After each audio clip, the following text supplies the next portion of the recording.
I'm thanking you for thank you for joining us this afternoon. This is our first Color in the Conversation of 2024. And so, of course, what's on the top of everybody's mind, right? In January, I got my steps in on my little treadmill this morning, so I'm feeling good. We're talking about the mind body connection. Um, and I'm excited to have these two wonderful women with me. I'm going to let them introduce themselves.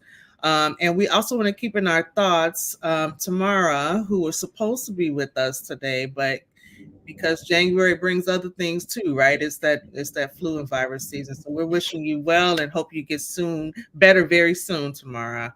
Um, I am Andrea Clark Horton. I'm the director of the Perinatal Mental Health Alliance for People of Color. We'll just call it the Alliance because that's a whole lot of words.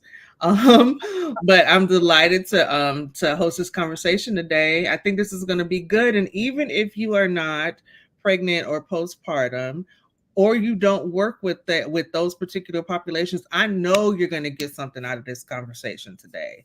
So I'm going to let my guests introduce themselves. I'm going to start with Farida. Hi, everyone. So happy to be here. Andrea, thank you for having me. My name is Farida. I'm a clinical psychology doctoral student, and I have a specialty in women's health and neuropsychology. And I'm also doing a diploma on the side related to nutritional coaching. So more to do with like nutritional lifestyle and how we kind of work with nutrition and mental health specifically. So i.e. the gut-brain connection. So I love it. Yeah. Thank you, Farida. Almetria. Good afternoon, everyone. My name is Almetria Turner. I'm located in Memphis, Tennessee, and I apologize for having my camera off. As Andrea mentioned, January brings snow and ice too. So unfortunately, I'm having technology issues, but I'm glad that I am here. But I am a multi-hyphenate wellness disruptor.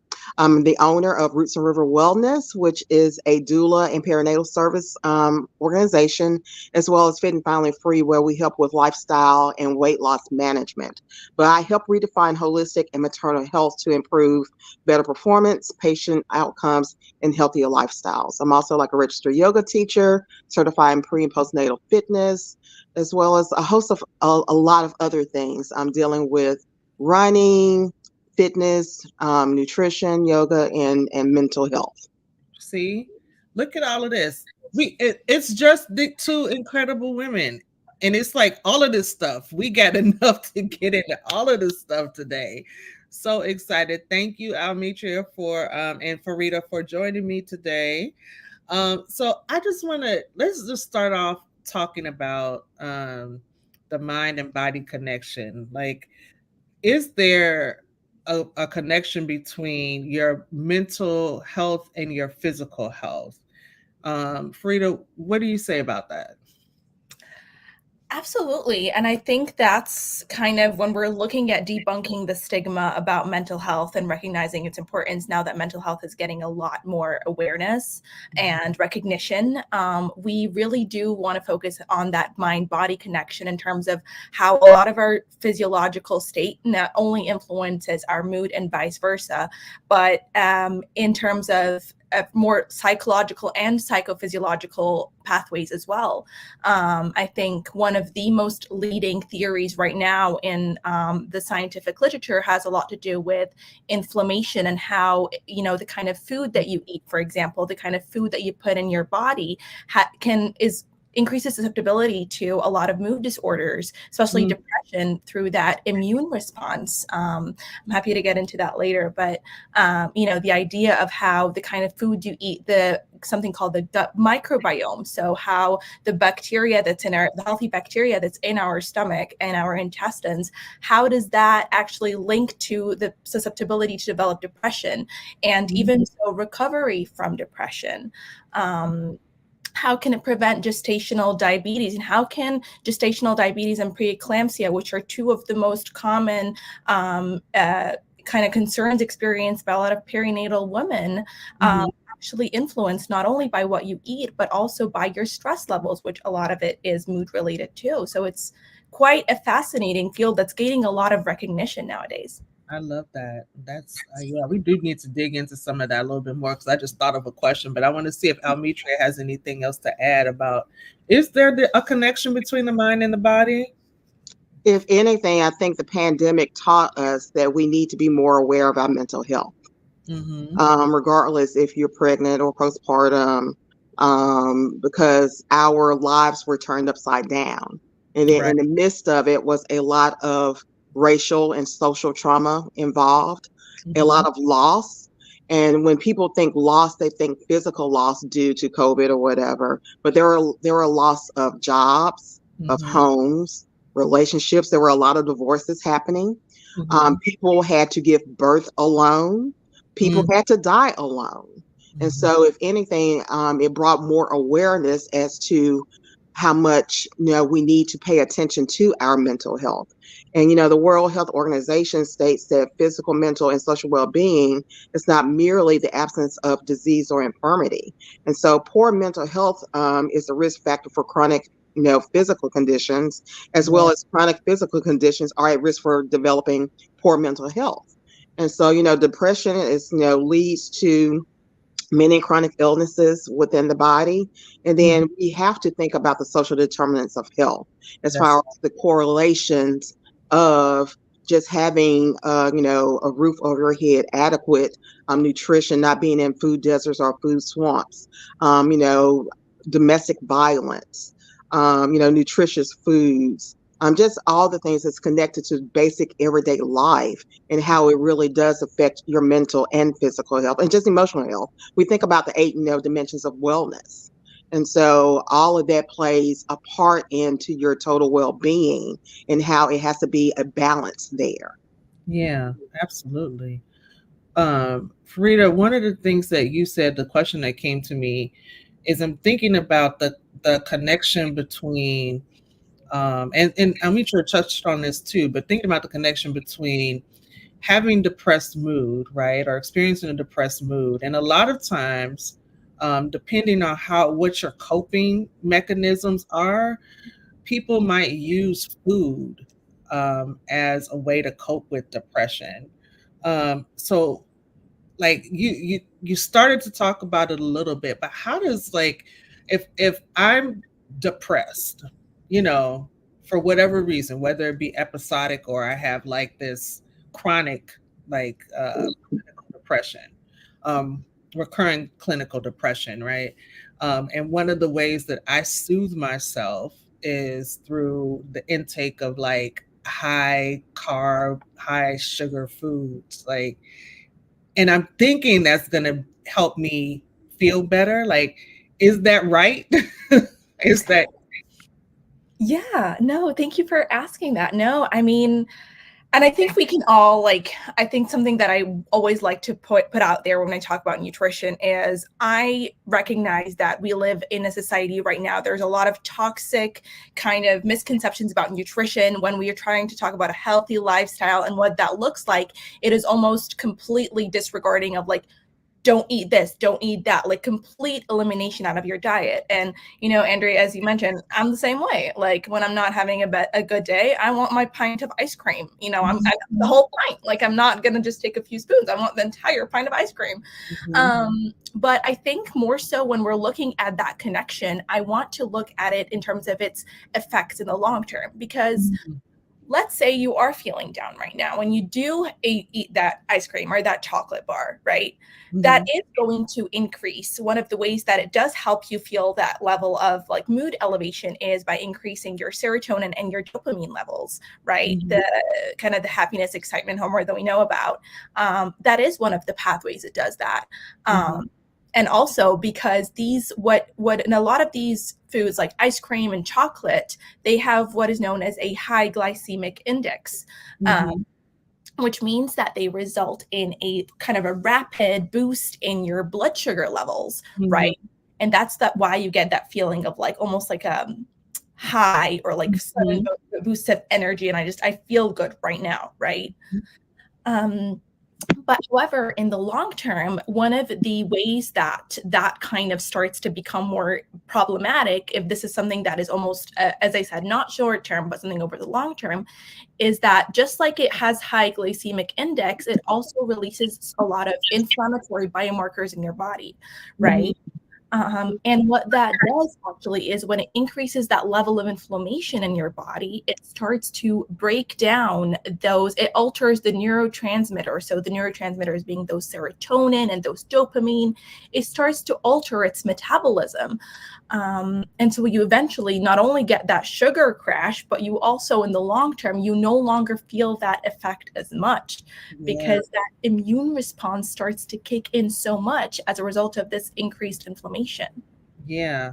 It's like you the more you do it, the more it changes your body. And so the more that your body keeps your mind is saying, well, this is what usually makes us feel good, right? So let's eat more of it. Let's get more of it. You're trying to get back to that initial kind of boost that you felt, but you're saying the long-term ramifications of that probably it's not going to help boost your mood. And then I can imagine with like increased consumption, gaining weight, that brings on other kind of like emotional and mental it can bring on other emotional and mental problems. Yeah. Yeah, absolutely. And I think as I'm really glad that you mentioned this long-term piece, because again, when we're talking about nutrition, we want to look at it over like a prolonged period of time and not just what you eat just that one day when you're feeling down today. It's more of like a habit kind of situation. So I think that's important to highlight too. So Yeah. Almetria, so instead like of that, what can we do? And because we're all going to go through periods where we experience disappointment, frustration, depression, even in moments of extreme like happiness and joy. Like our culture is so centered around using food as a mechanism or something to both cope but also as a means of celebration. I was joking with somebody like being a grown up is really about like when we say that we're going out or we're having fun, it's going to involve some food or some alcohol, right? Like, Right. right. And so, what else can we do like to help boost and increase our mood, Almetria? Well, I call that what I call the three C's. We tend to eat around celebrations, Mm-hmm. console, when we're kind of trying to console ourselves, Mm-hmm. and then also through confrontations. Like I'm mad, I'm going to eat. I'm sad, I'm going to eat. I'm celebrating, I'm going to eat. So, what other healthy coping mechanisms can you use as opposed to nutrition? You can't avoid food because it's sustenance for the body. You need Right. to eat. So it's like, can you read a book? Honestly, can you just rest and just be? There's like restorative practices, such as yoga, where you can do a gentle yoga, you can do a restorative yoga, you can do guided meditation, Mhm. you can do yoga nidra, where you're doing like a body scan or whatnot. Phone a friend, go out Mhm. and get some vitamin D as far as taking a walk or whatever. There's so many other healthy coping mechanisms in which you can do as opposed to focusing on nutrition, especially during pregnancy and postpartum. And truth be told, doing preconception too, because how you eat prior to getting pregnant also affects your fertility. Because you want to set your body up to prepare for pregnancy in order to have a healthy pregnancy and postpartum. Yeah, right. We got to think about. You know what? I just saw when you said that. As I think I've shared here before, I have a son who's now 10, and I am the mother of three angel babies. I call them. So I had three losses before I had him, and I distinctly remember part of this is also spiritual for me. That's just who I am. Y'all know I'm a pastor, too, in addition to all this other stuff. But part of this is like in my prayer time, I wasn't even trying to get pregnant, but I felt this need to abstain from alcohol.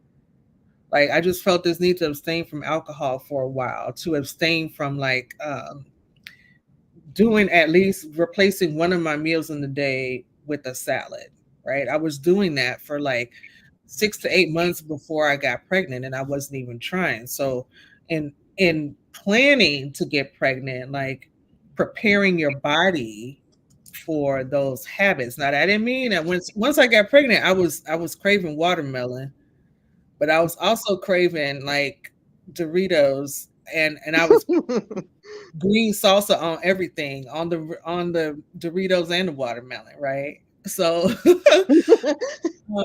do either of you have suggestions if we have some women who are either preparing for pregnancy or who are currently pregnant, and because that is the hormonal situation and the cravings like that you have, sometimes you're not really craving like salad. Some people did. I know people who have, but you're not really craving like the healthiest things. How do we manage that?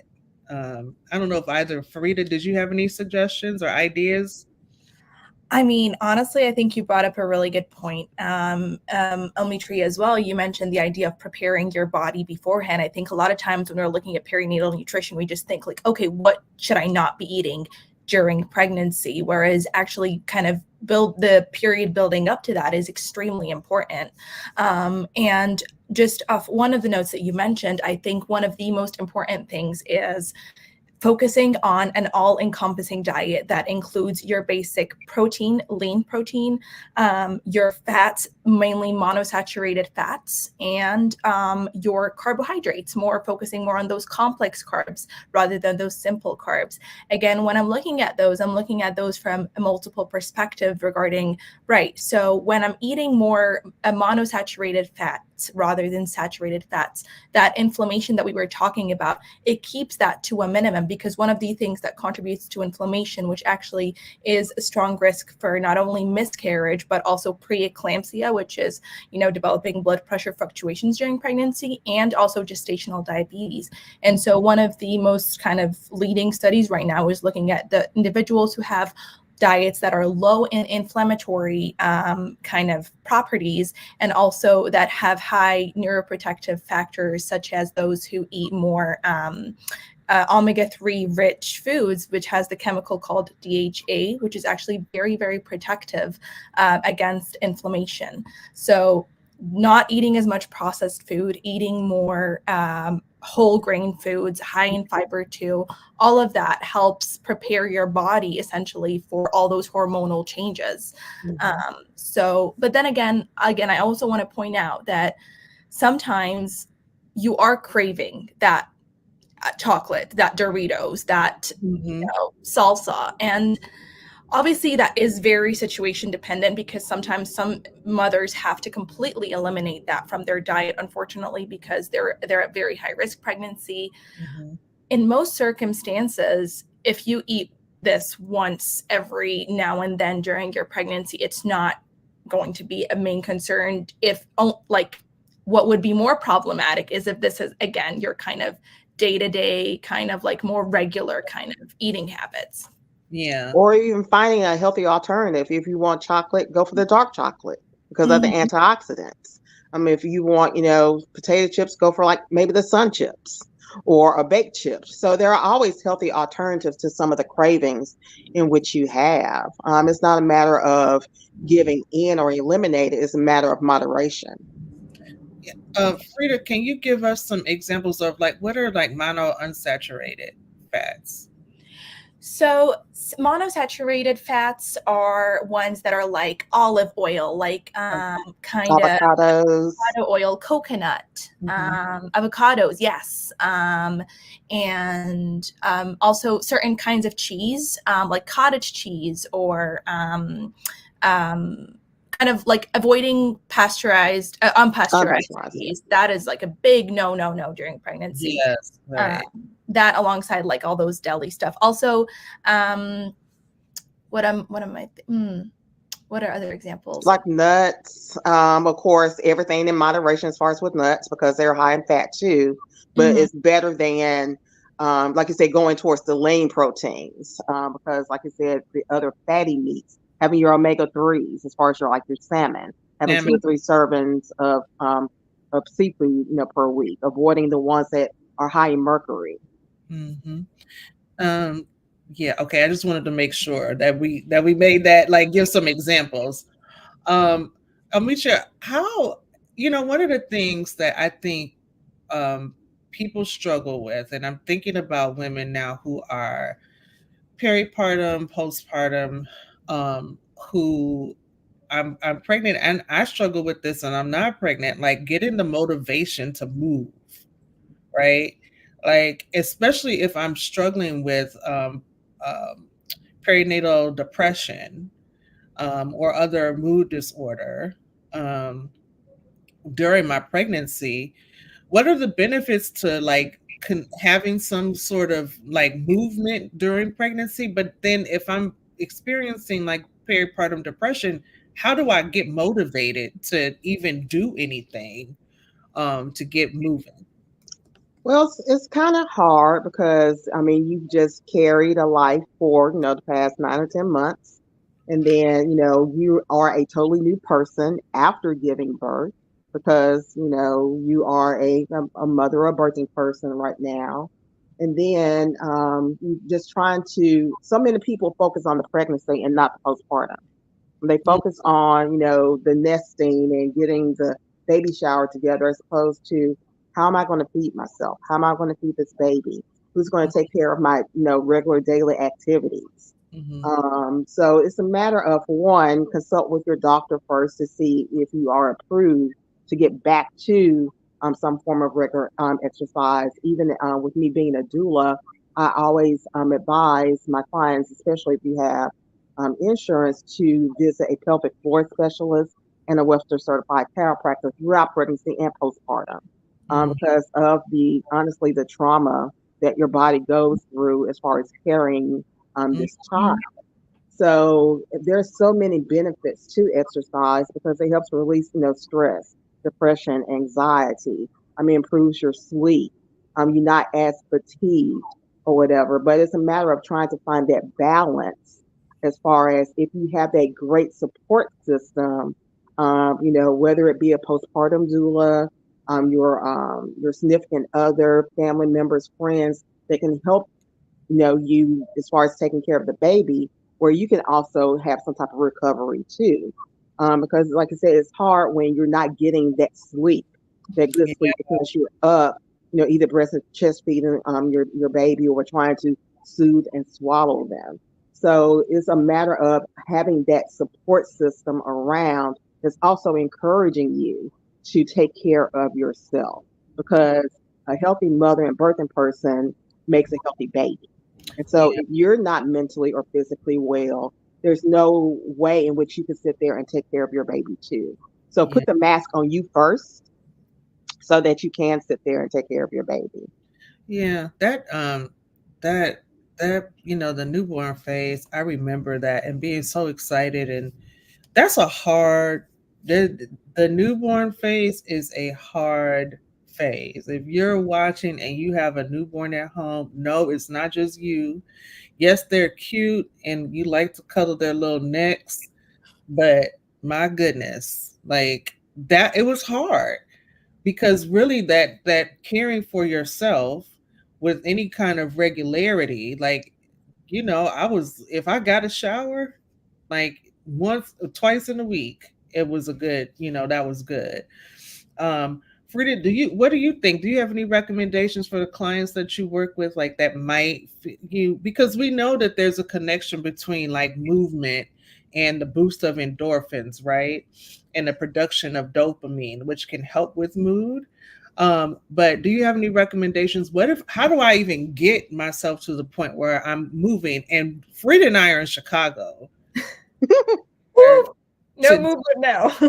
It is a balmy 11 degrees outside and it's still snowing, right? So, and this whole week it has been like below zero and all of that. And so even that, like, it's not, we don't have the option to get up and walk outside right now, right?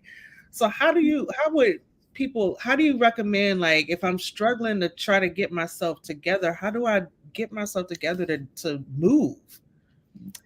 Yeah, no, think that's like a very common question. I know like a lot of OB moms that I see, moms that I see in the OB clinic who are just postpartum and have been cleared for, like getting back into exercise, which, Almetria, I think you mentioned a really good point of like going to see a pelvic floor specialist. And obviously, the recovery period will differ if you're like C-section versus if you were natural delivery. Like all of that is, determines a lot of things. But I always say that two things. When we're talking about movement and energy, I'm looking, as you said, at the actual movement piece and also, of course, the nutritional piece.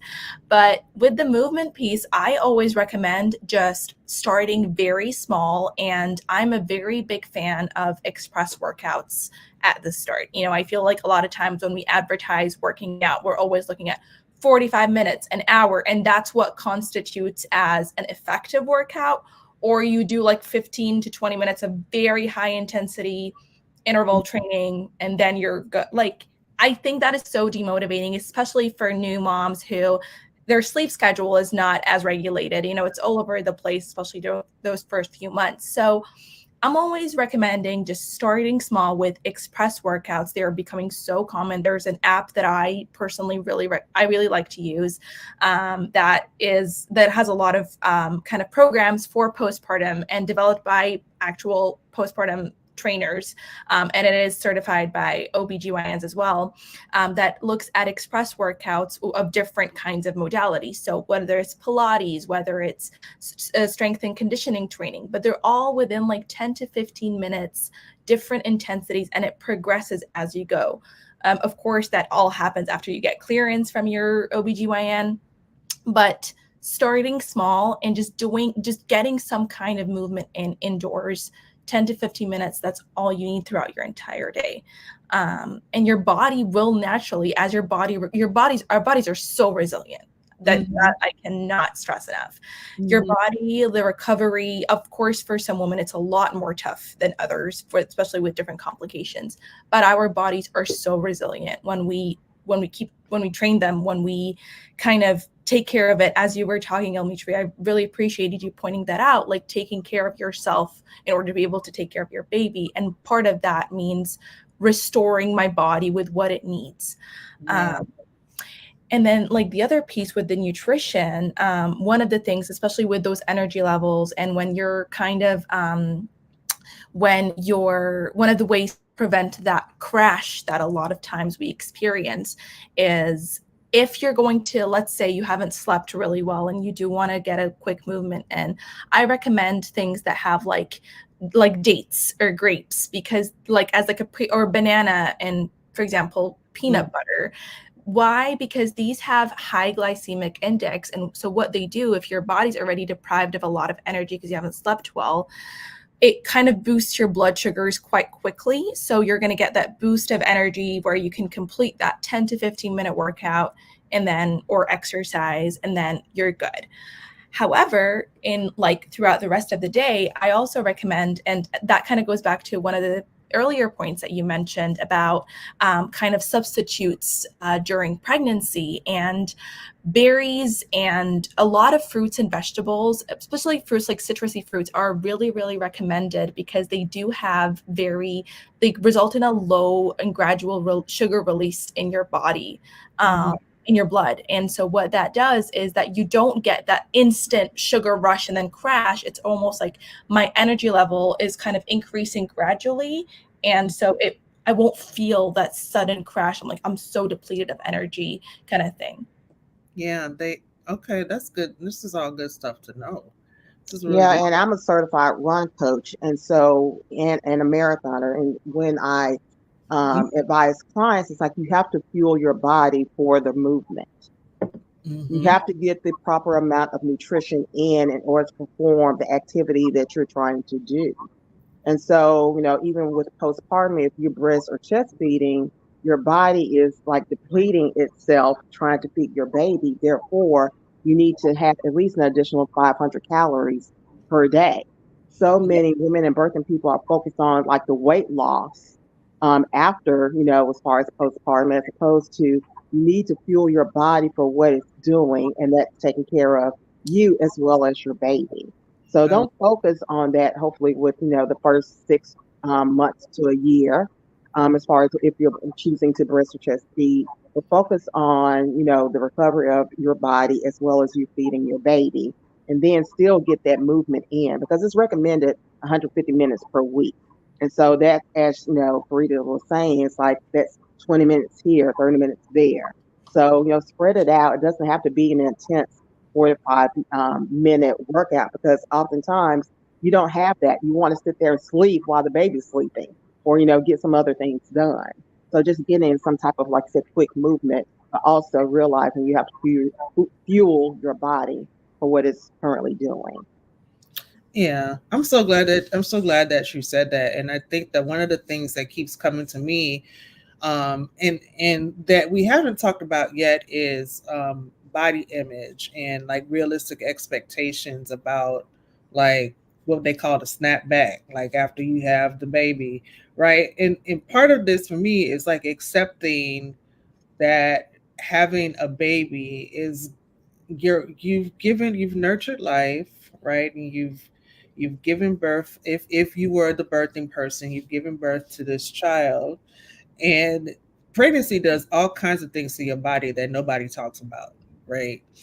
And so in some ways, I think you said at the top, Almetria, like that you're you're not the same, you're not the same, right, as you were before this pregnancy happened, right? But I also want to, because pop culture and celebrity culture, and we see folks, pregnant and having babies, and then like 2 weeks later, they look like they've dropped all the baby weight and all of this stuff. We won't talk about how like media manipulates things to make us believe certain things that really aren't true, right? But how do we help? How do we help people like navigate that self image, because they're not going to look like, you're not going to look like you did, before you got pregnant. And so Farida, what can we do to help ourselves, and if we're clinicians or other practitioners, our patients and our clients navigate the change in their appearance? Yeah, no, thank you for bringing that up because I feel like, as you said, we in pop culture, it is becoming, and I think body image concerns are now like the most prevalent they've ever been, right? With social media being so, Mhm. accessible to a lot of people. And certainly a lot of, especially like new moms who are maybe just, have just become mothers recently, and or younger moms too, who are more susceptible to body dysmorphia or even eating disorders, especially, okay, I've given birth, now I can't lose weight. Like I can't go back to where I was. I'm having those stretch marks or cellulites, which are completely normal, but unfortunately are seen in a very negative connotation in how within celebrities who go up and promote like anti-cellulite cream or anti-stretch mark cream, whatever, which Mhm. is absolutely ridiculous. But I think one of the main things is honestly validation and providing a lot of psychoeducation regarding and normalizing about like the ways that your body does change throughout pregnancy a lot of times, and even postpartum.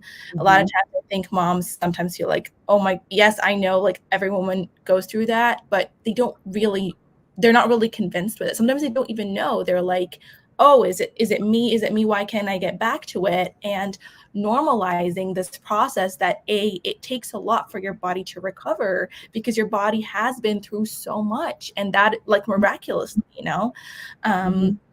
and also, I think a lot of times finding other avenues for self-esteem growth and development, because the reality is, I feel like, and Andrea, you might know this too from working with moms so Almetria as well, but a lot of times self-worth and self-esteem becomes very hyper-focused on how I look, my appearance. Right.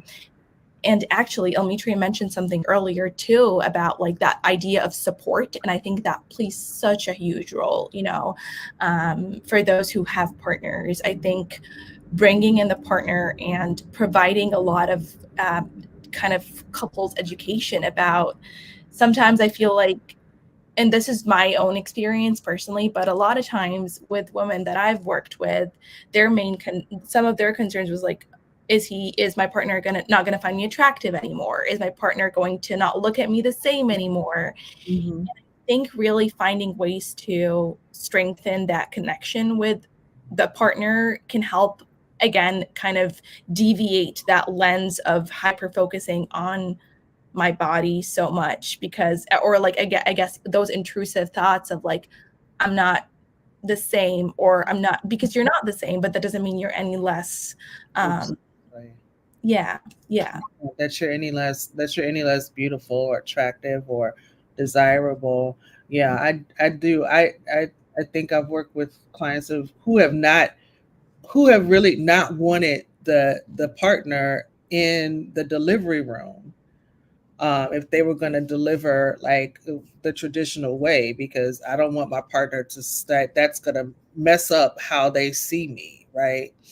And so then the inquiry becomes, well, how do you see yourself, right, in relation to your body, your looks, and into relation to being a mom? Yeah, Almetria, anything you wanted to add about like body image and looks, and how do you as a doula, I'm sure like moms, are you full spectrum doula? I am a full spectrum doula. Yeah, so I'm sure like postpartum, your moms are like talking with you about like not feeling like they're snapping back quick enough. But that's something that we should discuss throughout pregnancy. So it's like you don't discuss it all of a sudden in the postpartum. But if Mm, you sit there and continuously talk about issues that might occur as far as within your mind and your body and the hormones, it's not as if it's going to be a surprise to them.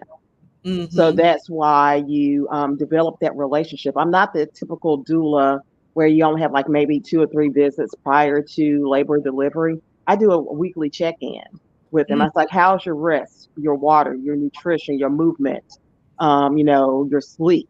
Is there anything that's stressing you out as far as with life? I truly get down to the root of the person to make sure that they are having a healthy pregnancy so they can have a healthy postpartum. When it comes to, like I said, body dysmorphia, it's like, I don't really believe in the toxic positivity, but you have to, try to encourage them to have those positive affirmations throughout the pregnancy. Saying it's like, I trust my body. My body, health is life for, the past 10 months. I'm thankful for my body that I was able to do so. And that's why it's also, advised to not have another child for 18 months because of the recovery that it takes for your body to get back to centering itself, I guess, physiologically, in order for you to go through this process again, because it does strip so much of you, as far as to, like I said, house this baby and to go through the process. mm-hmm. Yeah. Yeah, like so we're not asking. I like that you pointing out toxic positivity, right? Um, and so, like, like, give us some examples of what toxic positivity looks like, Almetria. Where you're basically negating their experience or their feelings and you try to fill it with just all these positive affirmations. So Mm-hmm. it's just a matter of changing like their mindset towards things, but not, like I said, constantly just overwhelming them with just so much positivity to the point where they feeling as if what they feel is not, like I said, a concern or it's not true. So a lot of times, like I said, we negate people's experiences and feelings, and they have feelings of, like I said, self worthlessness or whatever, and they tend to shut down. And that's one thing as a doula, you don't want your client to shut down on you. You want to develop that open relationship where they trust you to be their advocate, because I believe in self efficacy. I'm only there to help guide you into having the birth outcome in which you want and give you the information in which you need with the evidence based information that you need. And then I empower you to sit there and use your voice and to, like I said, speak over yourself. Yeah, yeah. What do you have anything to add about toxic positivity, Farida? And how do you? What's the balance? So it's like I sometimes call this with when I'm working with clients about changing your tape. You see how old I am, right? Like, because I said tape, and one of my like teenage clients was like, "What?" I'm right there with you. I had the cassette tapes too, so. Like, I'm just like, okay, all right, like let's erase it and like let's put something. We got to put something new right on there. So that's what I call it, changing the tape. But sometimes it's okay for you to um it's okay to acknowledge like what you're feeling, but it is there any truth, do you think, Farida, to what you say and the words that you say to yourself become what you see? Huh. Yeah, this reminds me of the notion of like false memories when you constantly try to like convince yourself with Yep. something that it happened that almost now you're like, did it actually happen or did it not happen? Kind of thing. No. I mean, to be honest, I really appreciate Almetria's point about, the toxic positivity, because I feel like it is, and I maybe that's my own kind of therapeutic style, is that I really like to balance validation with also being blunt. As in, like, I'm gonna be real with you. I'm gonna be supportive. I'm going to be comforting. I'm gonna validate. I'm normalizing because that's how it should be. But also, I will be. There are some instances where I might be blunt because I feel like it is a very unrealistic to always, if I'm constantly in, let's say in the long term, it almost too much validation can actually enable certain core beliefs to be even strengthened and manifested even more. Yeah. One thing that I feel like, with toxic positivity is the idea of like, oh no, you look great, or no, don't say that, or like again, as Almetria had said, it's completely dismissing and invalidating what the person's going through, right?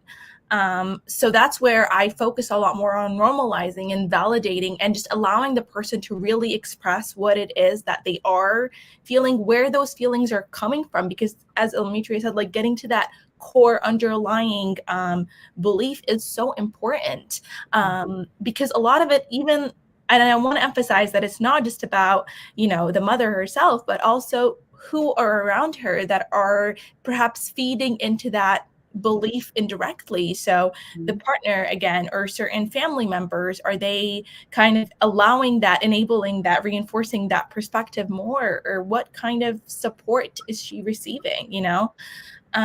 Or even ACEs too. Yes, exactly. ACEs, that's critical, Yes. so crucial, and very overlooked. Yeah, ACEs are adverse childhood experiences for those who are watching and don't know what ACEs are. So, if I'm in a situation, Farida, where, or Mitra, either one of you, where Farida, you're talking about the possibility that sometimes the folks who are around us are feeding this kind of negative self view, like, and Amitra, I love that you talked about self efficacy and like you being a guide to help your clients understand like where the ability lies within them to do the things that they need and want to do. So if everybody around me is kind of saying, yeah, it's taking you too long to drop this weight, or yeah, like you seem real like sad, you have a baby, like you should be happy, like the baby's going to feed off of your mood and you're walking around here moping, right? um how do you what can we do to help ourselves then to become more motivated to change the tape, as I would say, to affirm ourselves? How can we do that? And if everybody around us is saying something different. You have to create healthy boundaries and be unapologetic about it. Mm-hmm. A lot of my clients, they have like the old school moms and grandmoms, like, well, that ain't how I did it, or you need to do this, or you need to do that. I'm like, it's 2024. It's not 1950 or 1960. A lot of things have progressed since then. And so, even though it might hurt, it might, strain some relationships, but this is your pregnancy. This is your postpartum. This is your baby. And if you have to, like I said, set firm, healthy boundaries where, again, it comes back to that self-efficacy and speaking up for yourself and finding your voice and say, well, I didn't like how you said this, or I don't like when you did this to me, or I don't like, what you said to me, or, I appreciate your advice, but this is what I'm going to do, and stand Mhm. firm in it. Mhm. Oftentimes we talk, but we sit there and sometimes we'll shrink back from what it is. And so you really have to, again, find your voice in it, and again, have this self efficacy, to realize it's like, it's messing with my mind mentally, it's messing with me physically, and I need to separate myself from those people. And sometimes you can't because they're in the home with you or Mhm. whatever. So that's when you need to, find other coping mechanisms, or even honestly, personal therapy or coping. Yeah. Uh-oh, she's there. She came back. Okay. Farida, what about, do you have any suggestions? Like, what can I do if everybody around me is like not really supportive of this more positive view? Yeah, no, I mean, I guess I can speak from my own perspective, since we're talking about, this is all about people of color. So I think I come from a very collectivistic background. And so it like collectivistic, like cultural values, I feel like that's another thing that comes into play, right? Like Mhm. if I just had a baby and sort of like it's almost what's expected that, oh, my mom, my grandma, all the women in my family have gone through this. They know what they're talking about. And so the idea of disagreeing might feel like even just it might not sit well with me at all. If anything, it might cause me more distress. Right. And so I think, Almetria, you both made a really good point about like the idea of self-efficacy. And so what I want to focus on is also how can I strengthen that self-efficacy and ensuring that I'm still in line with those cultural values that, empowerment piece coming through that. And so one thing that I like to do a lot is, as Demetria had mentioned, actually, like those healthy boundary settings and being assertive with that, helping the mother learning how to be assertive and affirmative with her views. But at the same time, it's okay. Let's look at where the discrepancy lies between what I want to do versus what I'm being told to do, right? Because a lot of times that discrepancy is what causes a lot of that distress. Like I want to do things in that way, and I've been told to do it in that way. Now I'm caught between trying to make sure that I'm not disrespecting my own cultural traditions and also still satisfying my own needs, right? Mhm. And so kind of really laying it out to see where that discrepancy is coming from and actively trying to find ways of, okay, how can we minimize that almost like middle ground that is both self-empowering, that is increases someone's self-efficacy, and also is kind of is very empowering for her to be assertive, to be able to affirm her boundaries, and ensure that it's in line with her own cultural kind of views. And then Yeah. sometimes it helps if you include them on, say, your childbirth education classes. If you include them on your lactation classes, Mhm. where they can actually understand the importance of, we still love you, we still want you around, we still, like I said, we love our cultural traditions, but also how can you give me my space to where I can also learn? Because again, those cultural traditions are very strong, and that's something that you don't want to disrespect, and you want to, actually embrace, but you also want them to also understand too. And I've noticed a lot of doulas as well as organizations are having classes, say for grandparents or whatever, Mm. to help them navigate this new, person and new system, as far as this is not your birth or your pregnancy, but we still want to include you in on the process.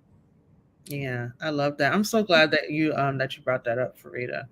Well, I want to thank both of you for being my guest today. This has been really informative. Like I am I think I have tools both to work with my clients, but also like for myself, like and for myself. As you would, yes.